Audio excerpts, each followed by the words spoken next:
وننزل من القرآن ما هو شفاء ورحمة للمؤمنين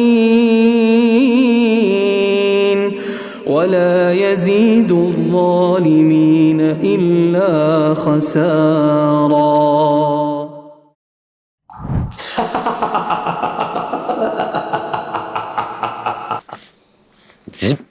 Assalamualaikum dan salam sejahtera. Selamat kembali ke Andy Izaki Channel, kod-kod dia dalam segmen cerita seram ceria. Apa khabar anda semua?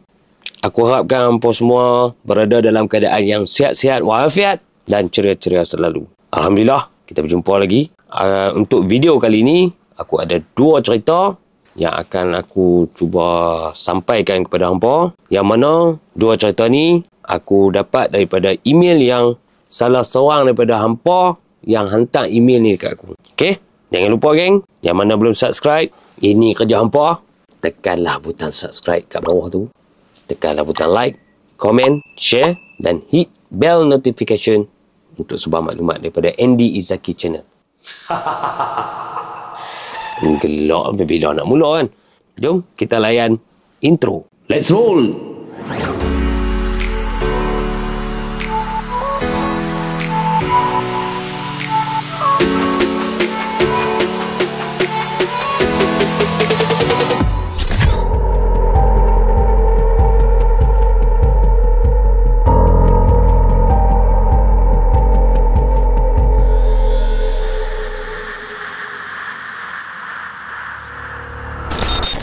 Okey geng, selamat kembali sekali lagi. Untuk cerita yang pertama ni, cerita ni aku dapat email daripada seorang wanita yang mahu dikenali sebagai Ina. Beliau sudah berkahwin dan ada anak seorang. Cerita ni terjadi lebih kurang 2 tahun lepas lah. Okey, daripada email yang dia hantar tu, walaupun dia tak bagi tahu dia berasal daripada mana, aku agak dia berasal daripada Perak. Ate koma. Idoknya teman tahu. Okey. Jadi, untuk teruskan cerita ni, kita mulakan segmen cerita seram seriau yang pertama.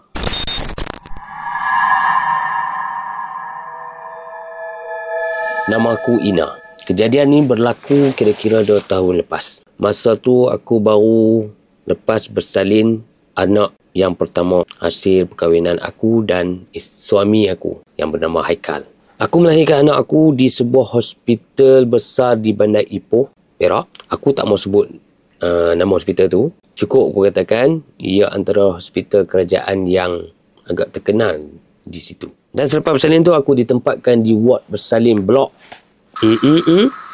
di tingkat 3. Aku bersalin lebih kurang pukul 8 malam lebih kurang lah. Malam tu adalah malam pertama aku bermalam di ward selepas bersalin. Badan aku masih rasa letih sangat. Luka masih terasa sakit. Anak aku baru dibersihkan dan diletakkan di dalam katil baby dekat sebelah katil aku. Dalam ward tu cuma ada 2 katil. Untuk satu-satu masa ada 2 katil. Yang selepas bersalin dia akan masuk ward tu dulu sebelum dipindahkan ke ward yang lain. Suami aku Haikal dah balik ke rumah sebab dah tamat dah waktu melawat. Mereka tak bagi suami aku, teman aku sebab ada SOP. Cuma waktu melawat saja suami dibenarkan berada dengan isteri. Waktu tu kira-kira jam 11 malam. Lampu dalam ward memang malap. Hanya ada sikit-sikit ya cahaya lampu-lampu kecil daripada hujung siling. Masa aku masuk dalam ward aku tu, dia ada 2 katil. Sebelah katil ni dan sebelah katil yang antara katil ni dia dipisahkan dengan satu tirai. Okay, masa aku masuk tu, aku perasan sebelah katil yang sebelah ni kosong. Aku dan anak aku sahaja yang ada masa dan ketika itu. Masa aku masuk tu, aku tak rasa apa-apa. Biasa saja. Tapi entah kenapa, pada saat dan ketika itu, aku rasa susah sangat nak tidur. Maybe sebab badan aku masih rasa sakit. Atau mungkin sebab rasa janggal berada dalam suasana baru. Yalah, ni first time aku jadi ibu. First time aku melahirkan anak. First time juga aku masuk ward. Jujur aku katakan, aku sebelum ni tak pernah sekali menginap di hospital. Jadi benda tu aku rasa janggal sangat. Aku cuba pejam mata, tapi aku mula sedar ada sesuatu yang tak kena dalam wad tu. Tiba-tiba, Ina, dengarkah? Suara tu sangat perlahan, hampir macam bisikan, tapi cukup jelas kat telinga aku dan aku boleh tangkap suara tu. Aku buka mata, aku tengok sekeliling. Memang tak ada orang, tak ada sebarang bunyi, semua jadi sunyi, sepi. Mula-mula aku ingat nurse yang panggil. Bila dah aku bangun tengok tu, memang tak ada siapa. Aku cuba abaikan, aku buat relax, aku pejam mata balik. Tapi Ina,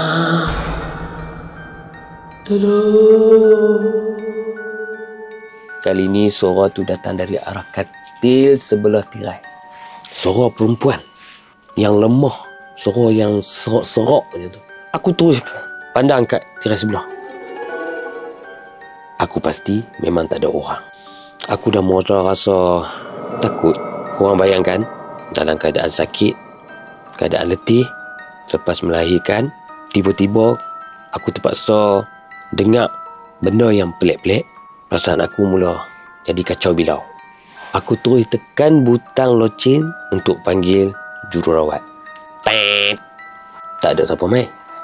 Dalam 10 minit jugalah barulah aku dengar bunyi roda troli.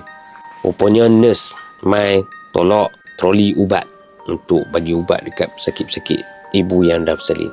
Tapi waktu dia lalu, aku tanya dia, nurse, katil sebelah saya ni ada orang ke? Nurse tu pandang aku macam nak cakap sesuatu, tapi dia hanya senyum dan jawab, rehat dulu ya puan, esok kita jumpa doktor ya. Dan dia pun berlalu pergi. Aku makin rasa tak sedar hati bila dah jadi macam tu. Aku dengar apa tadi? Dan aku pun yakin memang sebelah tu tak ada orang. Tapi bila dah aku dengar suara macam tu, aku jadi bercampur bau tau. Jadi macam antara aku yang tak betul ataupun nurse tu tak betul. Sebab aku dengar suara tadi. Lepas tu, aku pun cuba lelakkan mata balik. Aku relax. Sampailah aku tersedak lebih kurang jam 3 pagi. Sebab baby aku dah mula menangis. Mungkin lapang susu. Aku pun bangun perlahan. Bangun duduk atas katil. Dan aku tarik katil baby tu dekat dengan aku. Aku angkat baby dan aku susukan dia. Waktu aku tengah menyusukan baby tu, aku perasan satu benda tu. Aku perasan tirai katil ni, yang pemisah antara katil aku dengan katil sebelah ni, dia bergerak, geng. Bergerak bukan sebab angin, geng. Wak aku tu aircon, ada kipas, tingkap tertutup. Mustahil angin boleh masuk dan tolak tirai tu. Tirai tu bergerak seperti macam ada orang tarik. Tarik. Aku cuba relax sambil aku tengah menyusu anak tu. Aku relax, aku cuba pandang ke bawah.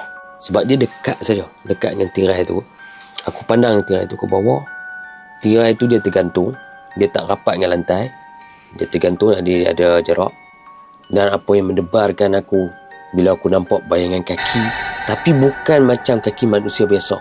Kaki dia hitam macam kulit yang terbakar. Hampir-hampir aku nak menjerit, geng. Terus aku peluk baby aku dan aku baring semula menghadap ke sebelah yang lain. Aku tak menghadap belah tirai tu. Aku pejam mata sambil aku bacalah doa-doa yang aku tahu, yang aku ingat masa tu. Tapi tak lama lepas tu, suara perempuan tadi yang halus, yang serok-serok tu datang lagi. Kali ni dia cakap, anak aku, Ina, bagi anak aku.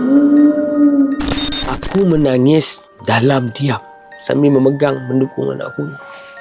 Aku tak tahu apa benda tu, tapi aku tahu dia nak sesuatu yang tak boleh aku bagi. Dia minta anak aku. Aku peluk kuat-kuat. Aku tak sedar yang aku tengah menangis tu, tiba-tiba aku sedar suami aku sampai. Rupanya dah pagi. Maknanya seharian aku berkeadaan macam tu. Ketakutan, menangis, tak tidur. Bila suami aku sampai, dia pun perasan tengok muka aku pucat dengan mata merah, muka basah. Ialah menangis. Aku menangis sebab takut, tapi aku tak mampu nak menjerit masa tu. Tak mampu nak buat apa-apa. Cuma aku pegang anak aku. Suami aku tanya aku, apa yang dah jadi ni sayang? Dan aku pun ceritalah apa yang terjadi semalam semasa aku tengah nak menyusukan anak apa semua, sebelum tu apa semua.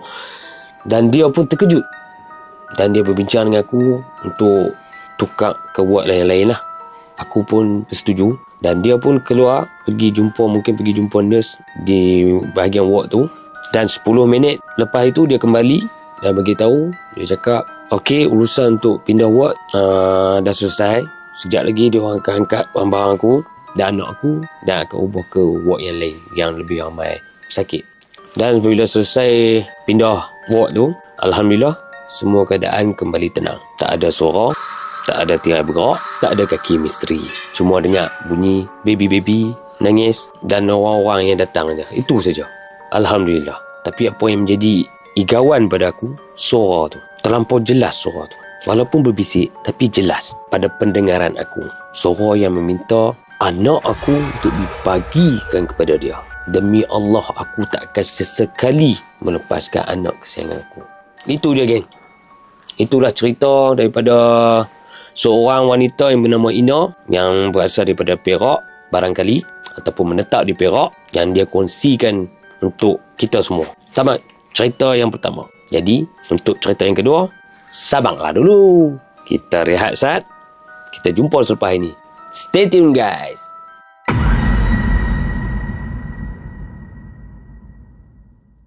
Ya, geng. Kita berjumpa lagi. Untuk cerita yang kedua ni, okey, kena tanya hampa.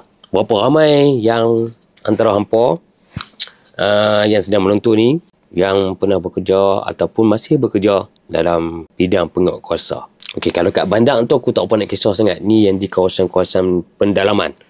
Mesti hampa ada cerita yang misteri. Dan cerita yang kedua ni berkisar daripada seorang lelaki yang bekerja sebagai pejabat awam dan bertugas dalam bidang penguatkuasaan. Untuk lebih lanjut, kita terus ke cerita seram seriau yang kedua.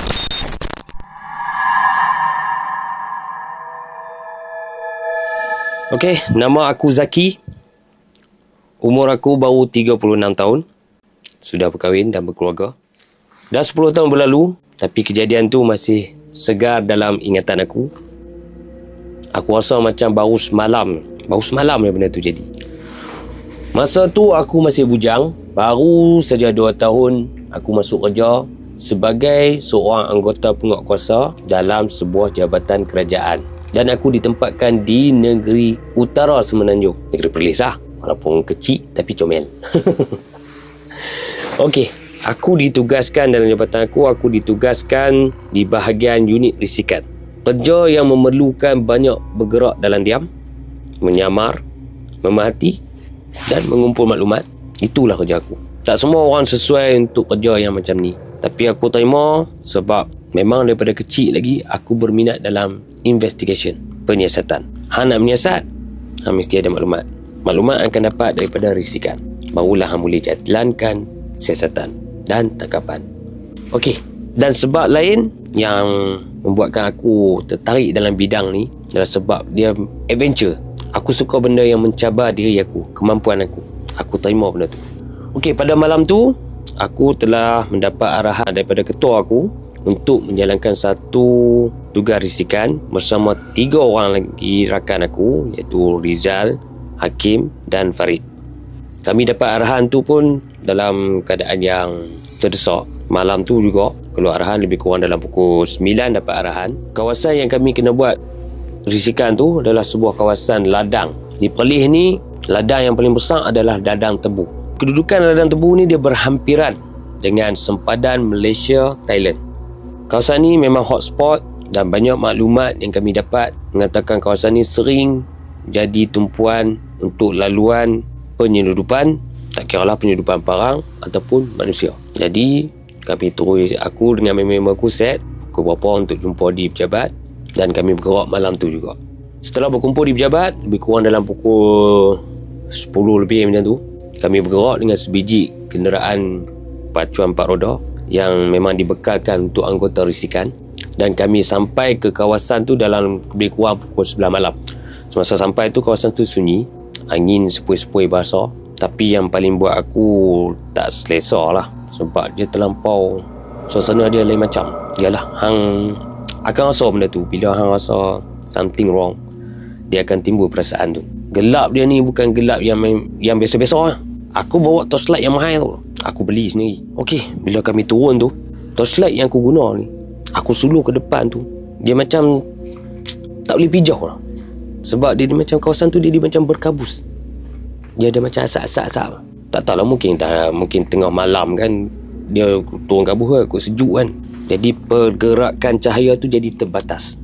Okey, bila dah parking kereta dekat satu lorong antara pokok tebu ni, kami masuk parking kereta kat situ. Aku bagi sikit briefing. Aku cakap kata kita akan pecahkan kepada 2 tim. Kita akan bergerak selari kiri dan kanan sampai ke satu point yang aku dah tetapkan. Dan kita akan tunggu kat situ selama beberapa minit dan kita akan regroup balik dekat sini balik. Kan antara tim ni kami bekalkan satu dengan walkie-talkie. Okey, bila dah bagi 2 pasukan tu, aku dengan Rizal, Farid dengan Hakim, dan kami pun mulalah bergerak. Baru je 15 minit kami merayau dalam kawasan tu, tiba-tiba kan aku nampak satu cahaya. Dia macam obor. Dia bergerak rendah, terbang antara atas ni pokok tebu. Dia bergerak atas pokok tebu dalam keadaan yang senyap. Yang aku pasti bukan lampu kereta, bukan drone, dan ternyata bukan kapal terbang. Kapal terbang apa rendah macam tu kan, bunyi pun tak ada kan. Aku dan Rizal terdiam. Kami ambil langkah bersembunyi di celah-celah pokok tebu tu. Kami perhatikan betul-betul. Real geng, cahaya tu meluncur perlahan macam obor api tu. Tiba-tiba dia hilang. Macam tu ya. Aku tengok Rizal tengok aku. Aku perasan muka dia dah lain macam, nampak pucat sikit. Kau nampak? Aku tanya Rizal. Dia pun angguk. Mungkin terlalu takut kot kan. Kami cuba abaikan dan kami terus berjalan perlahan-lahan. Dan pasal ketika itu bulu roma aku dah rasa cering, rasa menegak, meremang di tengkuk ni. Tiba-tiba suasana pun jadi sunyi sangat. Lagi sunyi daripada tadi. Rasa macam kosong saja kawasan tu. Angin pun tak ada. Memang pelik lah. Tak lama kan, selepas tu kami terdengar bunyi macam burung terbang yang mengepakkan sayap dia. Flak, flak, flak. Kalau burung, aku pun tahu burung ni dia mengepak, tapi tak ada lah bunyi macam malam tu. Bunyi dia bunyi berat, bunyi kuat ni. Bunyi kuat, berasa macam berat, macam benda burung tu terlampau besar be. Takkan burung Garuda kan. Pelik. Bila dah aku jadi macam terganggu aku punya fokus. Bila dah jadi macam tu, aku pun secara spontan aku tengok atas. Tengok tak ada apa pun. Jadi pelik kan. Jadi pelik. Time tu jugalah Rizal main pegang aku. Burung hantu ke tu? Dia tegak macam tu. Aku kidding. Kata, aku cuba kuatkan semangat aku lagi. Sepanjang aku tahu, sepanjang hidup aku, kalau burung pun tak ada lah bunyi kuat macam ni. Bukan burung ni. Aku kembali cuba tenang kembali. Dan aku kata Rizal, relax. Fokus kita dekat tadi, yang pertama tadi. Abaikan. Walaupun hakikatnya aku tahu there is something wrong yang kami sedang lalui. Selepas beberapa minit berjalan dalam kawasan tu, dan aku rasa macam keadaan dah semakin berat dan terlampau. Dia dah mengundang macam-macam perasaan sampai aku sendiri pun merasa goyah. Aku pegang walkie-talkie, aku kata, "Okey geng, kembali ke tempat titik permulaan. Regroup." Lepas tu aku dengar lah dalam walkie-talkie, "Okay, Roger, over and out." Okay. Dan aku ajak Rizal, "Okay Rizal, jom kita patah balik." Berjalanlah kami untuk patah balik ke titik permulaan dalam keadaan berjalan cepat. Masing-masing rasa takut. Jalan bang. Sampai kat situ, bila kami dah regroup balik, berkumpul balik, aku sebagai ketua pasukan malam tu, ketua risikan malam tu, aku ambil tanggungjawab untuk pastikan kami cukup anggota. Bila aku tengok, aku pandang sekeliling dan aku tengok, okey, aku, Rizal, Farid, Hakim.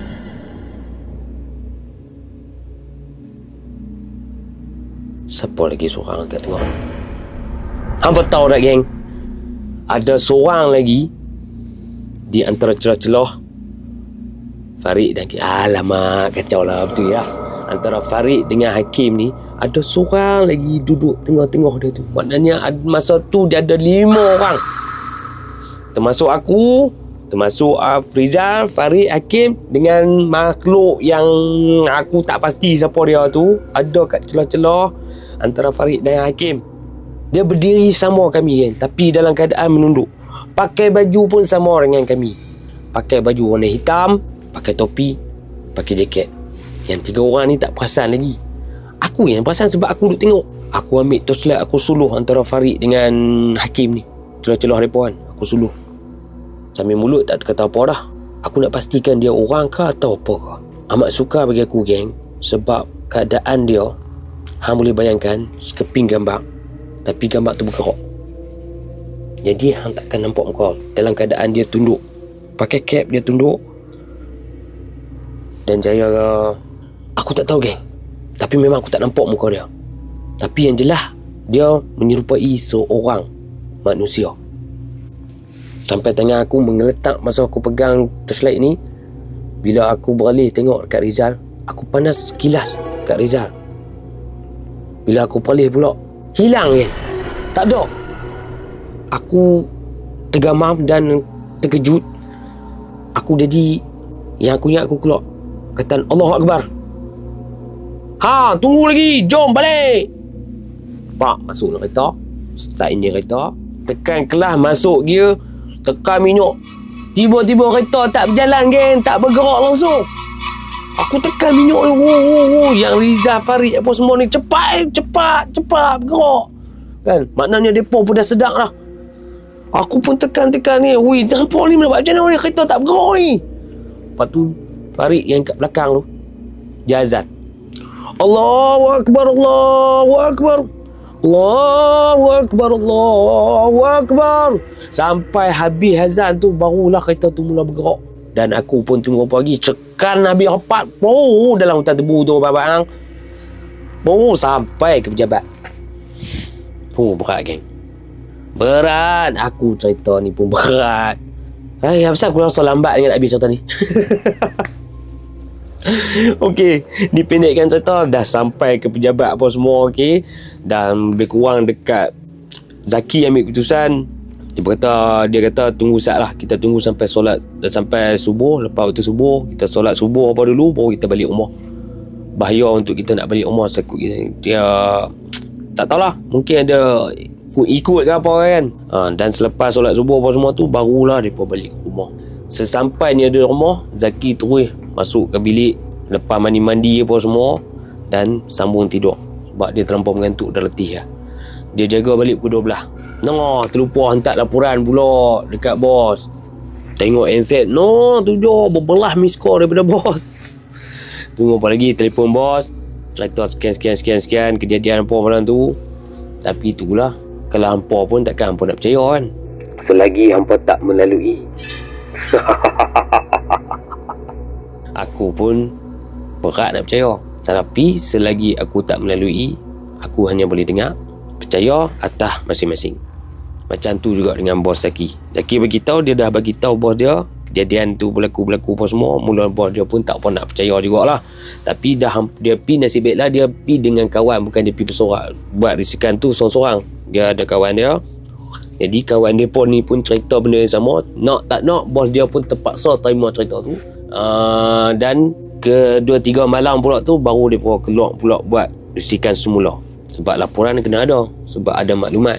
Ada ke tak ada ke aktiviti penyeludupan tu, laporan kena ada.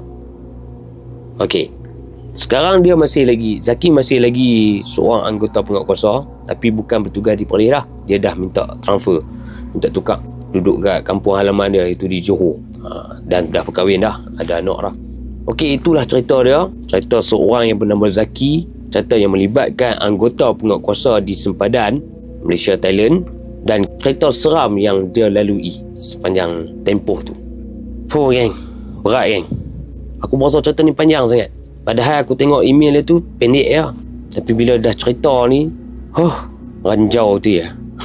Aku duk pick up tadi, sambil aku duk cakap, aku duk cerita tu, aku duk pick up. Bila nak habis cerita ni? Aku pun rasa lain macam, geng.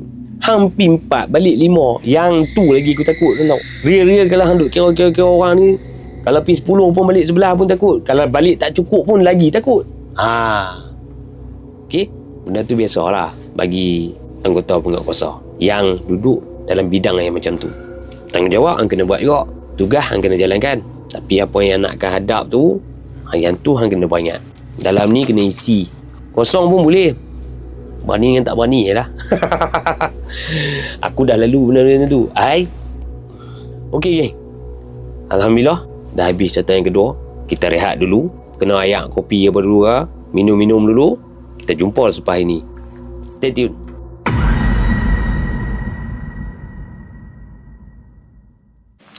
Itu dia, geng.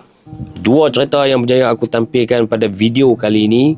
Untuk tatapan hampa semua. Aku harapkan semoga hampa semua terhibur. Dan hampa boleh cungkil sedikit